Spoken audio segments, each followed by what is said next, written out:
आज हम छत्तीसगढ़ के एक ऐसे गंभीर मुद्दे पर बात करने जा रहे हैं जिसका असर सीधे तौर पर आपकी और हमारी सेहत से जुड़ा है। सोचिए, आप बीमार हो और अस्पताल जाएं, पर वहां आपकी देखभाल के लिए कोई न हो। कुछ ऐसा ही मंजर छत्तीसगढ़ के कई जिलों में देखने को मिल रहा है। क्यों? क्योंकि नेशनल हेल्थ मिशन यानी एनएचएम के करीबन 16,000 कर्मचारी अनिश्चितकालीन हड़ताल पर है। लेकिन अब यह मामला सिर्फ हड़ताल तक सीमित नहीं रहा। सरकार ने इन कर्मचारियों के खिलाफ अब तक का सबसे बड़ा और सख्त कदम उठाने का मन बना लिया है। आज इस वीडियो में हम जानेंगे कि इन कर्मचारियों की मांगे क्या है, सरकार का रुख इतना सख्त क्यों है और इस लड़ाई का अंजाम क्या हो सकता है। क्या 16,000 लोग अपनी नौकरी खो देंगे? सब कुछ विस्तार से समझेंगे, तो मेरे साथ अंत तक बने रहिएगा। नमस्कार, मैं हूं चंद्रशेखर और आप देख रहे हैं नवप्रदेश टीवी। कहानी शुरू होती है 18 अगस्त से, जब प्रदेश भर के एनएचएम कर्मचारी अपनी 10 सूत्रीय मांगों को लेकर अनिश्चितकालीन हड़ताल पर चले गए। ये कोई 1-2 दिन का प्रदर्शन नहीं था, बल्कि हफ्ते भर से ज्यादा समय से ये कर्मचारी सड़कों पर हैं। ये वो कर्मचारी है जो स्वास्थ्य व्यवस्था की रीढ़ है। दूर दराज के गांवों से लेकर शहरी स्वास्थ्य केंद्रों तक, टीकाकरण से लेकर जच्चा बच्चा की देखभाल तक, हर जगह इनकी मौजूदगी जरूरी है। तो सवाल उठता है कि आखिर ये लोग अपनी ड्यूटी छोड़कर आंदोलन क्यों कर रहे हैं। इनकी सबसे बड़ी और प्रमुख मांग है नियमितीकरण।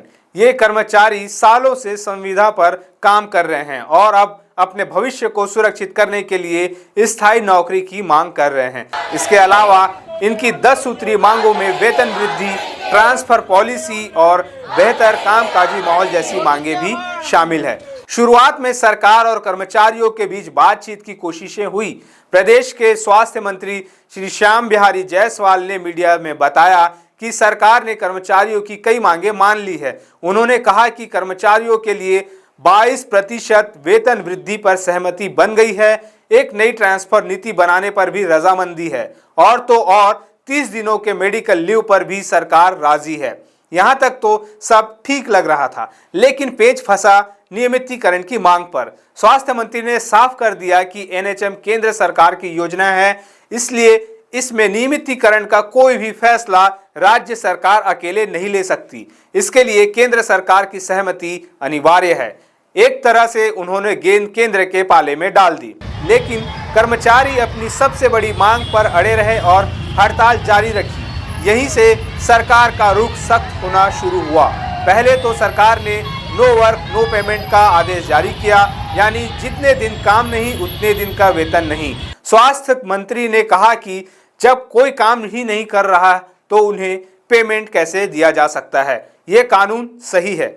इस आदेश से कर्मचारियों में नाराजगी और बढ़ गई, लेकिन सरकार यही नहीं रुकी। अब सरकार ने वो चेतावनी जारी की है जिससे 16,000 परिवारों में हड़कंप मच गया है, और वो है सेवा समाप्ति यानी नौकरी से बर्खास्तगी की चेतावनी। जी हां, आपने सही सुना। रायगढ़, कोरिया समेत कई जिलों के मुख्य चिकित्सा एवं स्वास्थ्य अधिकारियों ने बाकायदा पत्र जारी कर ये चेतावनी दे दी है कि अगर कर्मचारी तुरंत काम पर वापस नहीं लौटे तो उनकी सेवाएं समाप्त कर दी जाएगी। ये एक बहुत बड़ा कदम है।